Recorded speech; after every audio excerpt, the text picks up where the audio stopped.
Welcome back to HOA Uncensored, where ordinary homeowners discover that the most dangerous force in suburbia isn't crime, fire, or termites. It's a woman with a clipboard and enough free time to memorize Section 8.4 DSP. Today's story begins with one handmade wind chime and ends with 30 feet of stainless steel, rotating above a neighborhood that had previously considered beige an exciting color. Tell me where you're watching from, because I need to know how far Karen's jurisdiction has spread.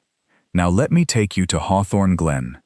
The envelope arrived at 8:17 on a Tuesday morning. It was cream-colored, embossed with the Hawthorne Glen Community Association logo, and thick enough to suggest either a wedding invitation or a declaration of war.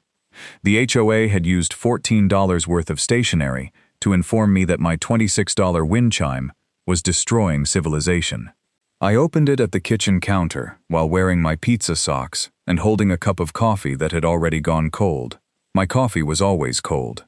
I made it hot, carried it somewhere, forgot it existed, and rediscovered it 40 minutes later as a brown memorial to my attention span.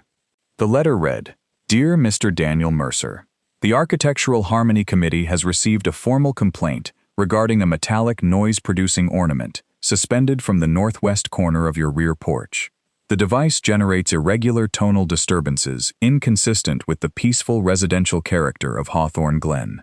Pursuant to Covenant 8.4 BC, all bells, chimes, gongs, whistles, clappers, and comparable acoustic decorations must be removed within 48 hours.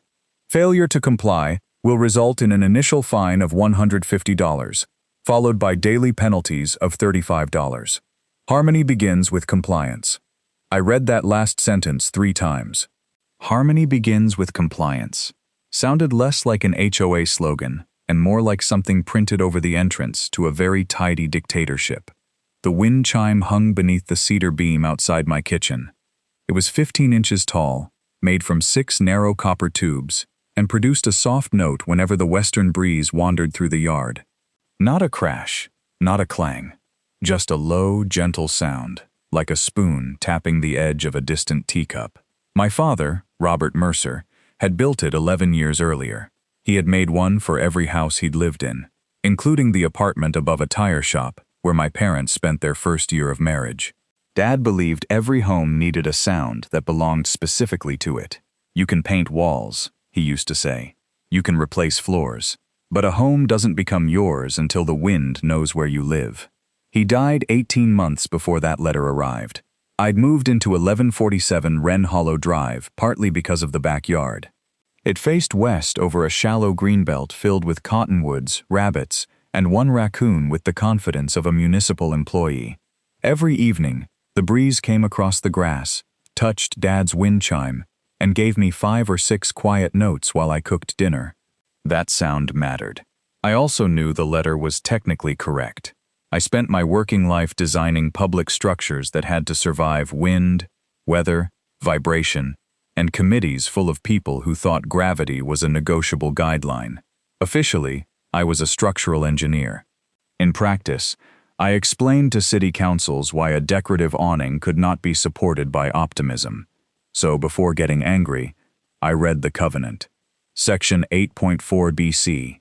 So prohibited exterior sound-producing decorative devices, including, but not limited to, bells, chimes, gongs, and suspended acoustic ornaments. There was no decibel threshold, no time restriction, no exemption for sentimental objects. The rule was badly written, but it was written. At 9:04, I took Dad's wind chime down. At 9:11, the doorbell rang. Patricia Wexler stood on my porch, with the expression of someone arriving to accept an enemy's formal surrender. Patricia was president of the Hawthorne Glen Community Association, chairwoman of the Architectural Harmony Committee, and founder of a neighborhood Facebook group called Hawthorne Glen Residents, Verified Concerns Only, where nearly every concern had been submitted by Patricia. She wore white capri pants, pearl-colored walking shoes, and a turquoise floral jacket that looked like a tropical aquarium had exploded against a cruise ship curtain. A gold HOA badge was pinned above her left breast, like a military decoration she had personally awarded herself after the Battle of Mulch Bed. In her left hand was a clipboard. Behind her waited a spotless white golf cart with an amber warning light mounted on the roof. Patricia drove it around the neighborhood at 9 miles per hour, braking dramatically at recycling bins as if she were leading a narcotics task force through hostile territory. "Mr. Mercer," she said. Her voice had the warm, musical quality of a fork being slowly pulled through a garbage disposal. "Patricia, I saw you remove the offending item. You were watching? I was conducting a neighborhood compliance survey. At 9 in the morning? Violations do not observe business hours." Neither, apparently, did Patricia. She lifted her clipboard and checked a box with the solemnity of a surgeon confirming removal of the wrong kidney. "I'm pleased you elected to cooperate," she said. "Some homeowners become emotional when standards are enforced." "Who complained?" "Complaints are confidential." "Was it you?" Her pen stopped. "The identity of the reporting party is protected." That sounds like yes wearing a fake mustache. Her lips compressed into a line so narrow it could have been used to level tile. "The issue is resolved, Mr. Mercer, provided the device does not return. What if it doesn't make sound?" She blinked. "The chime?" "No. The device. If it is a wind chime, it is prohibited." "What qualifies something as a wind chime?" "Something that moves in the wind and makes noise. So movement is allowed." She adjusted her clipboard against her hip. "The association is not here to entertain semantic games. I'm an engineer. Semantic games are how we keep bridges from falling down." Patricia straightened with the posture of a 4-star general, inspecting troops who had failed to alphabetize the artillery. Covenant 8.4b is perfectly clear. No exterior decoration may produce audible sound. Any audible sound? Correct. Measured from where? Anywhere within the community. What sound level? Any sound level. So my decoration must be silent. Yes. Completely silent? Yes, Mr. Mercer. I don't know how much clearer I can be. I nodded. That's very clear. Patricia smiled. It was a small, victorious smile, like a house cat discovering it had successfully intimidated a cucumber. Then she turned, climbed into her golf cart, switched on the amber beacon, and drove away at the speed of an elderly jogger carrying soup. I went inside, reheated my coffee, forgot it on the counter, and opened a new spreadsheet. For 3 days, I did nothing. Patricia did enough for both of us. On Wednesday, she posted a photograph of my empty porch in the Facebook group with the caption, "Compliance success. After prompt intervention by association leadership, an unauthorized noise device has been removed from Wren Hollow Drive. Thank you to all residents who continue protecting our shared tranquility." She had added a green check mark, 3 folded hands emojis, and a stock photograph of a dove. My neighbor, Luis Ramirez, commented, "I never heard it." His comment disappeared within 7 minutes. At 7:42 that evening, Patricia replied to her own post. For those asking privately, the sound was documented at multiple times of day. Nobody had asked privately. On Thursday morning, another envelope arrived. This one contained a post-compliance monitoring notice, informing me that my property would remain under observation for 30 days. At 2:13 that afternoon, Patricia parked her golf cart across the street and sat behind a newspaper with 2 eye holes cut through the gardening section. I wish I were exaggerating. The newspaper was upside down. At 2:26, the wind moved through the empty hook where Dad's chime had hung. Patricia lowered the newspaper and wrote something on her clipboard. At 2:29, I walked across the street. "Afternoon, Patricia." She snapped the paper upward like a spy in a school play. "Mr. Mercer, I'm enjoying the weather. Through 2 holes in a supermarket coupon?" She lowered it again. "I'm verifying ongoing compliance." With what? The absence of an object? Reinstallation is common among resistant homeowners. I took it down, and the board appreciates that. You're parked in front of a fire hydrant. Patricia looked at the hydrant, looked at her golf cart, then looked back at me, as if the hydrant had been installed by political opponents. "This vehicle is engaged in official association business. The fire department won't care." She packed her newspaper away with movements as sharp as a pelican trying to fold a fitted sheet. Before driving off, she pointed her pen at me. "Do not test the board's patience." That was the first moment I almost lost my temper. Dad's chime was inside a cardboard box on my dining table. Patricia had turned its silence into a public trophy, and now she was surveilling an empty hook as if nostalgia might attempt an escape. I wanted to tell her exactly what I thought. Instead, I said, "Your left rear tire looks low." She spent the next 5 minutes inspecting it. It was fine. By Friday, Patricia had expanded the campaign. She issued a community-wide bulletin titled Acoustic Ornament Clarification. It prohibited wind chimes, porch bells, hanging shells, bamboo clackers, outdoor xylophones, and any decorative mechanism whose motion could reasonably generate sound. That final phrase caught my attention. Not because it was enforceable. It wasn't. Because Patricia had written it herself. The original covenant prohibited devices that produced sound. Patricia's bulletin attempted to prohibit anything that could produce sound, which included gates, flags, patio furniture, tree branches, and Patricia's golf cart whenever its suspension met a speed bump. I saved the bulletin. Then I downloaded every Hawthorne Glen covenant, amendment, architectural standard, meeting minute, enforcement policy, and budget report filed since the community was established in 1998. By Saturday, my spreadsheet had 9 tabs. By Sunday, it had conditional formatting. I don't believe revenge solves most problems, but I do believe conditional formatting helps reveal the solutions that were already there. The key appeared in section 11.2. Permanent exterior sculptures were permitted in rear yards, provided they met 4 requirements. They could not exceed 30 feet in height, had to remain inside the structural setback, required city approval where applicable, and could not produce audible mechanical noise at the property boundary. The section had been written in 1999 after the developer installed 3 ornamental fountains beside the original sales office. Nobody had amended it because nobody in Hawthorne Glen had ever considered putting a 30-foot sculpture behind a house, until me. At 10:06 Monday morning, I called Salvatore Moretti.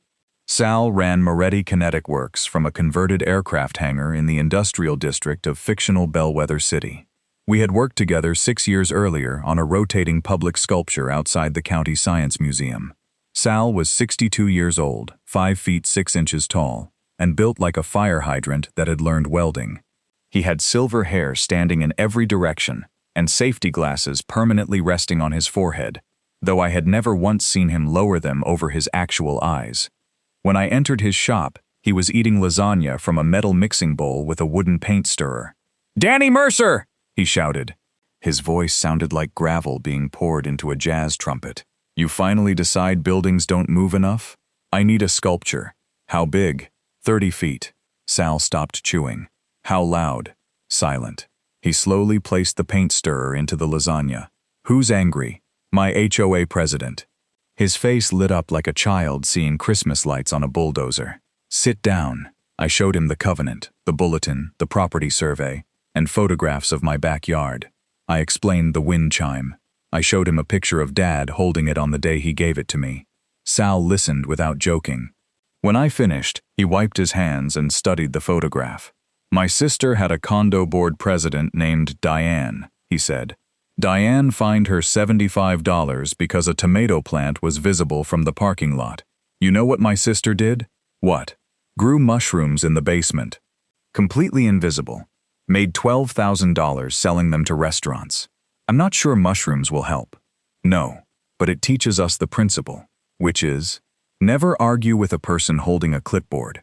Give them exactly what they asked for until they choke on the receipt." That was when I knew I'd found the right man. We spent 4 hours designing the sculpture. It would consist of a central stainless steel mast, anchored to a reinforced concrete footing. 6 curved arms would branch outward at different heights, each carrying balanced aluminum sails shaped like narrow leaves. Wind would rotate the assemblies independently around sealed ceramic bearings. No motors, no chains, no gears, no striking surfaces. The entire sculpture would move, but none of its components would touch. At full height, it would measure exactly 29 feet, 11¾ inches, from the finished grade to the uppermost blade. "Why not 30 feet exactly?" Sal asked. "Because Patricia will bring a tape measure." Sal nodded. 29 11 3/4. the height of spite with a safety margin. The design included 12 counterweighted panels polished on one side and powder-coated deep copper on the other. As the wind turned them, the sculpture would shift between flashes of silver and warm orange, like a flock of metallic birds changing direction above the yard. At the center, beneath the lowest rotating ring, Sal suggested mounting Dad's copper wind chime inside a sealed glass cylinder. It wouldn't move. It wouldn't make sound. But it would still be there. I stared at his sketch. You can do that? Danny. I once made a 40-foot steel trout swim over a courthouse without squeaking. I can give your father a quiet room. The project would cost $18,740. That was not a casual amount of money. It was the kind of number that makes a checking account sit down and ask whether everyone has thought this through. But I had inherited a small sum from Dad and had never touched it. He would have considered the sculpture an irresponsible use of money. He also would have loved every second of it. Before fabrication began, I made sure the plan was legally bulletproof. I submitted stamped structural drawings to the Bellwether City Building Department. The foundation was calculated for winds up to 118 miles per hour. The rotating assemblies included redundant retention collars. The property survey confirmed the mast would stand 41 feet from the rear boundary, 16 feet beyond the required setback. The city required a structural permit, an electrical exemption, and a visual impact review. There was no electrical system, but the exemption still cost $85. Because government has perfected the art of charging money to confirm that nothing exists. I hired acoustic engineer Priya Nanduri to evaluate the bearings and expected wind noise. Priya was a compact woman with bright red glasses and the focused expression of someone who could hear a refrigerator making bad decisions from 2 rooms away. She reviewed the plans and said, "The leaves themselves may create aerodynamic sound in high winds." How much? Approximately 23 decibels at 3 feet in a 15-mile-per-hour breeze. What does that compare to? She thought for a moment. A person whispering inside a library while regretting it. At the property line? Below the instrument's measurable threshold. Can you certify that? She looked over her red glasses. I can certify that your neighbor's trees are louder. I would have followed Priya anywhere. The city approved the permit on May 14th at 3:38 p.m. Then I sent the full application to the HOA Architectural Harmony Committee by certified mail. Their guidelines required the committee to respond within 21 calendar days. If they failed to respond, the application was automatically approved, provided the project complied with existing covenants. Patricia signed for it personally on May 15th. At 9:02 the next morning, she emailed, "Your submission has been received and is under review. No construction may begin without authorization." I replied, "Thank you.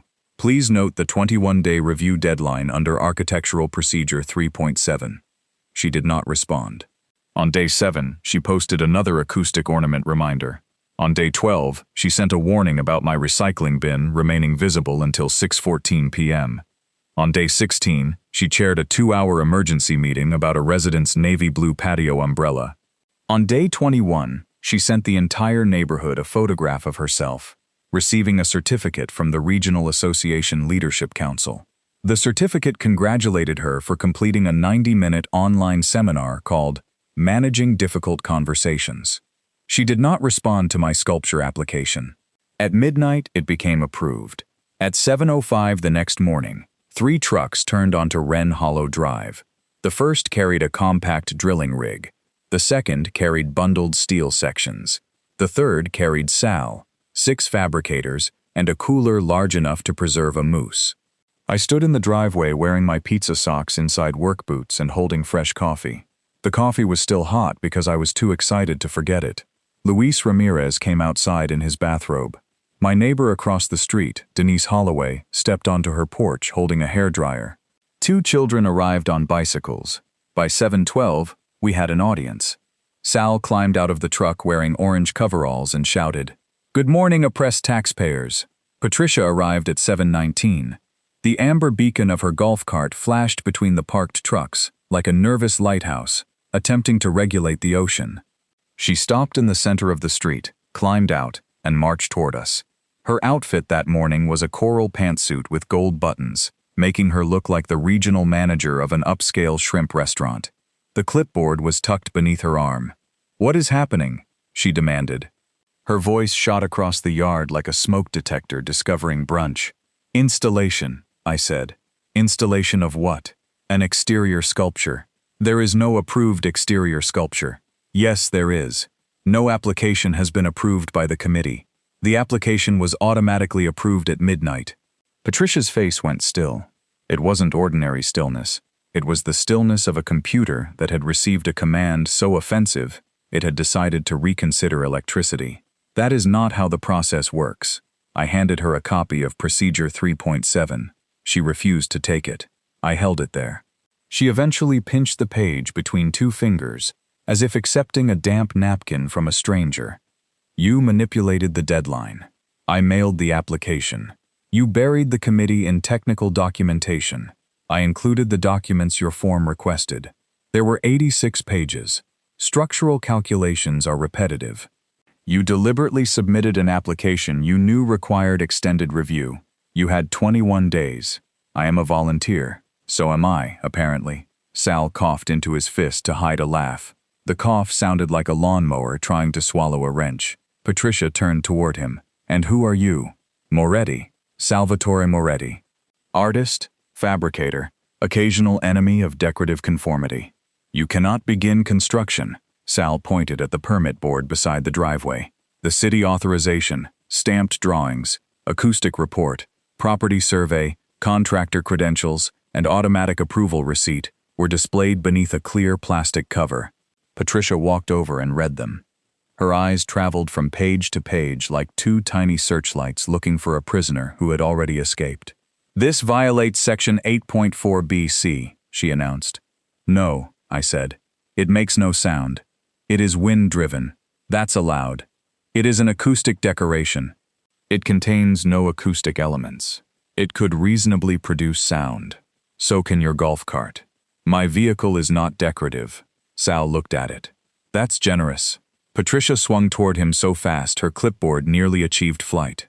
"This project is suspended, pending formal board intervention." "The deadline passed," I said. "The president can issue an emergency stop work order. Show me the provision." "I do not need to justify executive action at the point of enforcement. That means there isn't one." She drew herself up like a cobra that had recently attended a leadership webinar. "If you proceed, Mr. Mercer, you do so at your own financial risk." I looked at Sal. Sal looked at the drilling rig.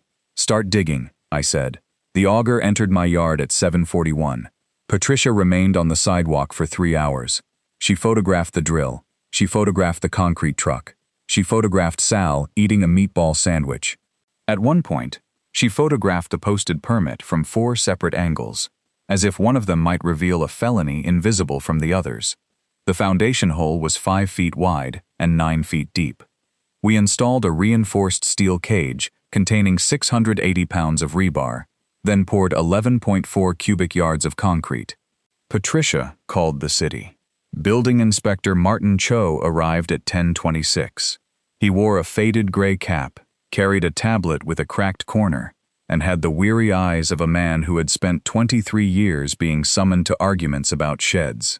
Patricia intercepted him before he reached the driveway. "Thank goodness," she said. "I am Patricia Wexler, president of the Hawthorne Glen Community Association. This unapproved industrial structure is being erected in violation of multiple residential protections." Martin looked at the permit board. Then he looked at the hole. Then he looked at me. "Daniel, cage inspection ready?" "Yes." He examined the rebar, checked the dimensions, reviewed the concrete ticket, and signed the inspection. Patricia followed him through the process, speaking continuously. "The HOA has not consented. City has," Martin said. "Our covenants prohibit noise-producing ornaments. Does it make noise? It will. Plans say it won't. I disagree with the plans. Are you an acoustic engineer? I am the association president." Martin stared at her for 2 full seconds. "That wasn't my question." Patricia's mouth opened and closed like an automatic garage door encountering a bicycle. She pointed toward the machinery. "I demand that you issue a stop work order." "On what basis?" Community harmony. That's not in the building code. Section 8.4-P. Also not in the building code. Martin handed me the signed approval. Foundation passes. Then he looked at Patricia with the quiet exhaustion of a man watching someone try to arrest a cloud. Ma'am, the city regulates structures. Your HOA regulates feelings. Today, the structure wins. He left. Patricia did not. Over the next 10 days, the sculpture rose in sections. The central mast went up first, gleaming above the fence like the spine of some elegant mechanical tree. Then came the 6 arms, each lifted into position by a compact crane. Finally, Sal attached the balanced leaves one assembly at a time. The neighbors gathered every afternoon. Luis brought folding chairs. Denise brought lemonade.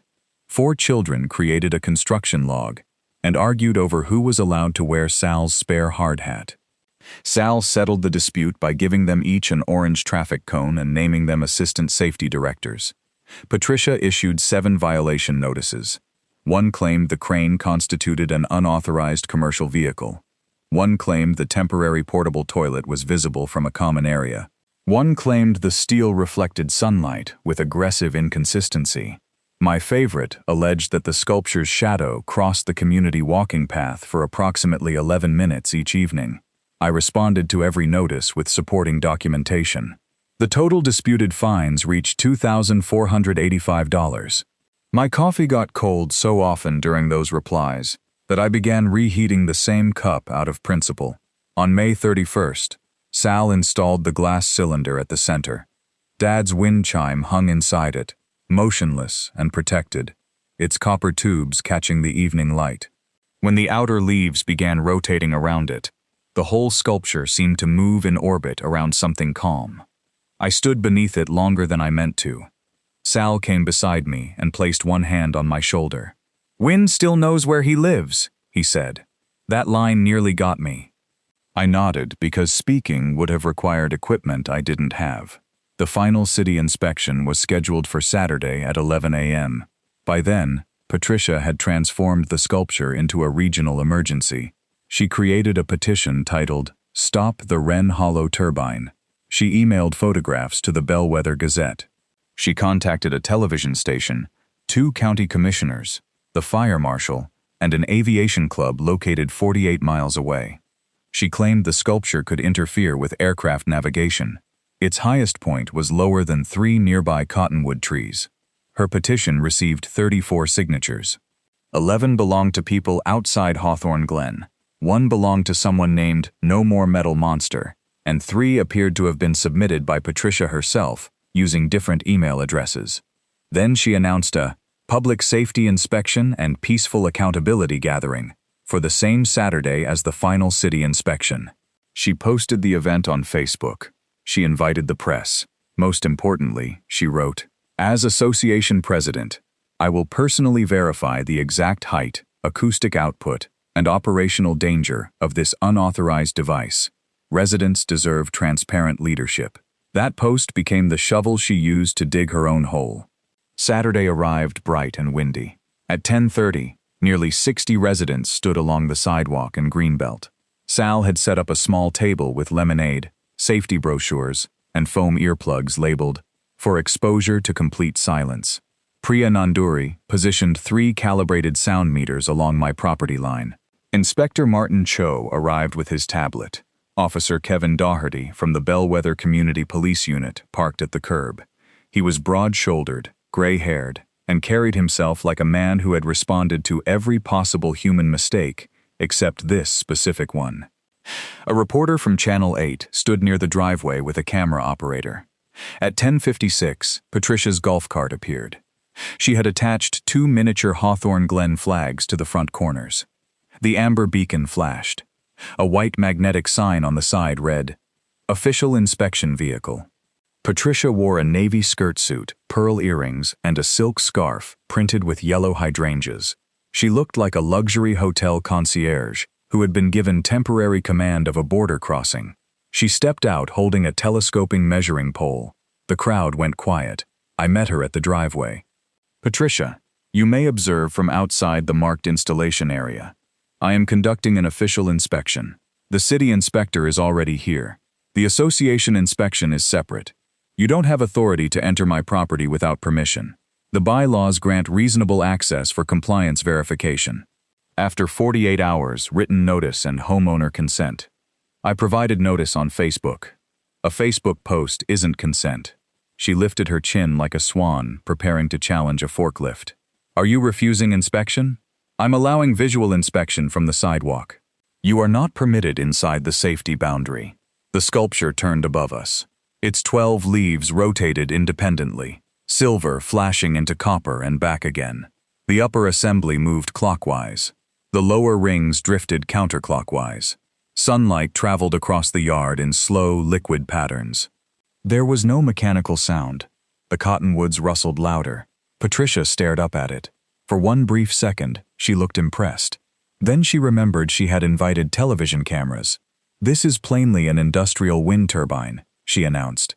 It generates no electricity, I said. Then it is a failed wind turbine. It's a sculpture. A sculpture does not rotate at hazardous velocity. The lowest ring was turning about once every 14 seconds. Luis whispered, "Somebody restrain it before it escapes." The crowd laughed. Patricia's eyes snapped toward him. "This is not entertainment." Sal leaned against the permit board. "That's where you're wrong." Priya began the acoustic test. She measured ambient noise at 39.8 decibels, mostly from wind in the trees, distant traffic, and Patricia explaining the test to the reporter, despite not understanding it. Then Priya isolated the sculpture using directional instruments.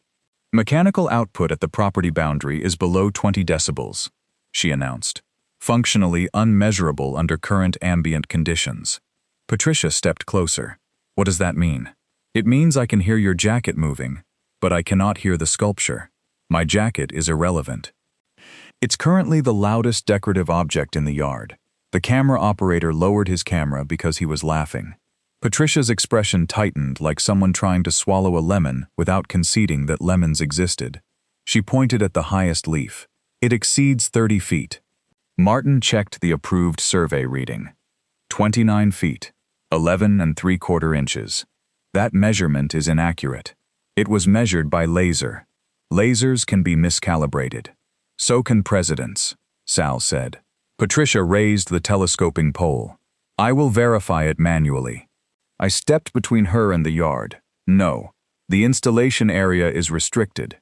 You are obstructing an authorized association representative. You have been warned not to enter." Officer Daugherty moved closer. "Ma'am," he said, "stay on the sidewalk." Patricia turned toward him. "This is private association business. Then stop making it police business." She looked at the reporter. She looked at the crowd. She looked up at the sculpture, which continued turning with the serene indifference of a planet ignoring a parking citation. Then Patricia made her final mistake. "I have the right to enter every property in this association whenever I determine a violation exists," she said loudly. "Homeowner consent is not required. I have done it dozens of times." The crowd changed. The laughter stopped. Denise said, "You've done what?" Patricia heard herself too late. Officer Daugherty's eyebrows rose. The reporter leaned toward her microphone. Luis took out his phone. Patricia attempted to recover. "Under Emergency Enforcement Authority." "There is no emergency," I said. "The structure is moving. So are you. We haven't evacuated." A few people laughed, but Patricia was no longer performing for them. She was fighting the horrible realization that her own live stream was recording every word. She gripped the measuring pole, stepped around me, and crossed the orange safety line. Officer Daugherty said, "Ma'am, do not enter." Martin said, "The inspection is complete." I said, "Patricia, you do not have permission." She kept walking. Nobody touched her. Nobody blocked her.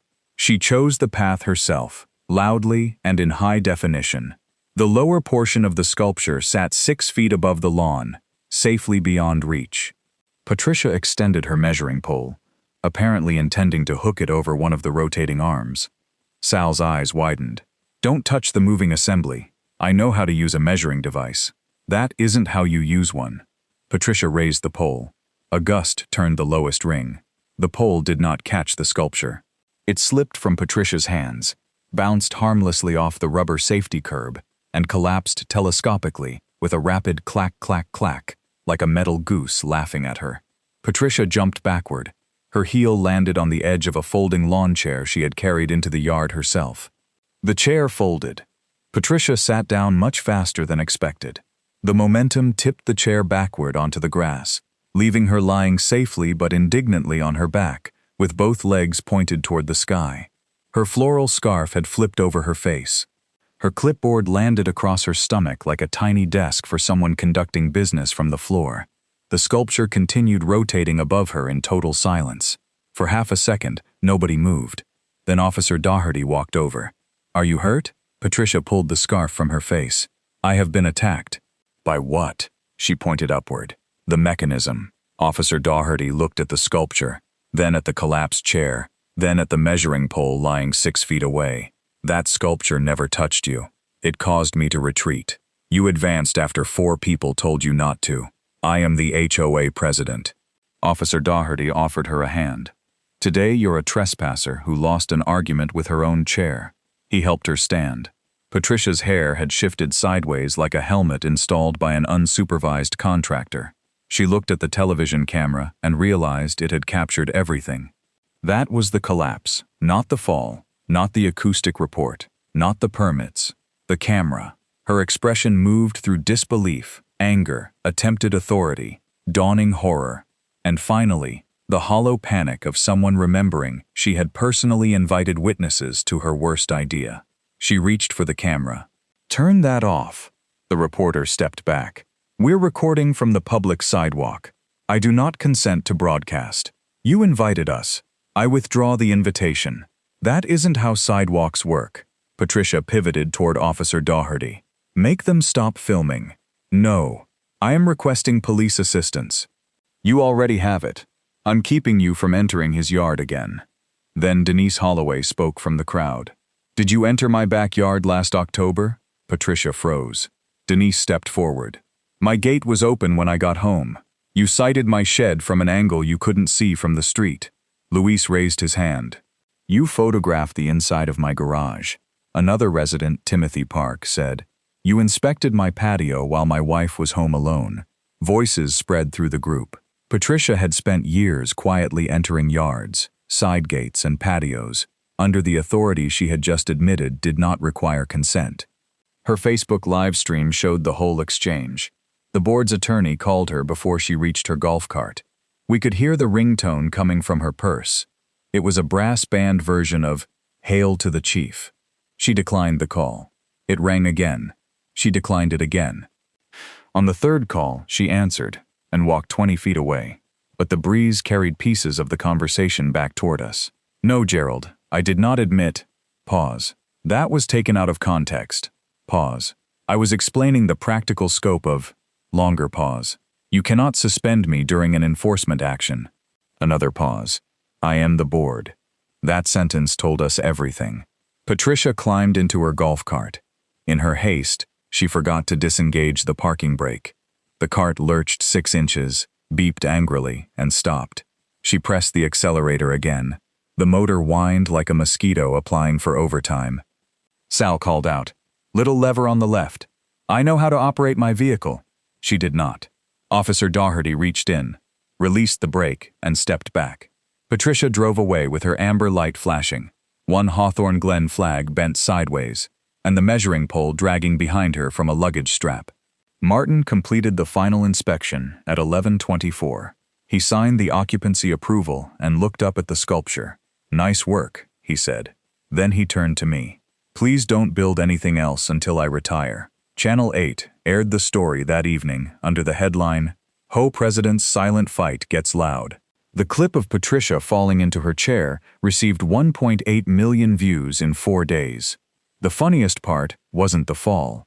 It was the sculpture turning above her without making a sound while she shouted that it had attacked.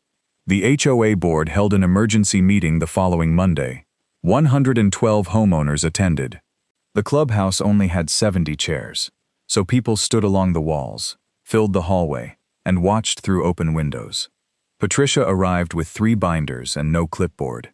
The board's attorney, Gerald Voss, explained that Patricia's recorded admission had created substantial liability exposure. The association's insurance carrier had already requested a list of every property she had entered, without documented consent. There were 43. 6 homeowners had security footage. 2 had photographs. 1 had a video of Patricia climbing over a locked side gate, while wearing gardening gloves and carrying a ruler. She claimed she had been measuring an illegal hydrangea. The hydrangea was legal. The gate was not hers. The board voted 4-1 to remove Patricia as president. Patricia cast the one opposing vote. Then the homeowners voted 96-7 to remove her from the board entirely. 5 of the 7 opposing ballots had been submitted incorrectly, and 1 belonged to Patricia's husband, Leonard, who quietly asked if he could change it after she glared at him. The disputed fines against me were canceled. The association refunded $6,740 in similar acoustic decoration penalties to 19 homeowners. The board repealed Patricia's bulletin, adopted a clear 35-decibel nighttime standard, and added a rule requiring written homeowner consent before any property inspection. Gerald Voss resigned as association counsel 2 weeks later. His resignation letter contained only 3 paragraphs, but the phrase, "unmanageable governance practices," appeared twice. Patricia put her house on the market in July. She sold it for $28,000 below the original asking price and moved to a downtown condominium where the windows did not open, the balconies were decorative, and the only wind chime within 3 miles belonged to a noodle restaurant. Luis Ramirez became the new HOA president. His inaugural address lasted 11 seconds. Pay the bills, don't block hydrants, and try not to make your hobbies everybody else's problem. Then he served tacos. The neighborhood changed after that. Denise rehung the small porch bells her grandmother had given her. Timothy Park painted his patio umbrella bright red. Children started stopping at my fence after school to watch the sculpture turn. Sal installed a small plaque near the sidewalk explaining how the counterweights and ceramic bearings worked. At sunset, the polished leaves caught the orange light and scattered it across the grass. Some evenings, the sculpture moved quickly. Other evenings, it barely moved at all. Inside the glass cylinder, Dad's copper wind chime remained perfectly still. I sometimes missed hearing it, but when the wind came across the greenbelt, moved 30 feet of steel and aluminum without producing a sound, and sent those silver and copper leaves turning around the chime, I could almost hear my father laughing anyway. So tell me in the comments, if your HOA banned one tiny decoration, what completely legal monstrosity would you replace it with? Like the video, subscribe, and join us again here at HOA Uncensored. Patricia demanded silence, and for $18,740, 11 cubic yards of concrete, and 1 deeply confused folding chair, I gave her more silence than she could stand.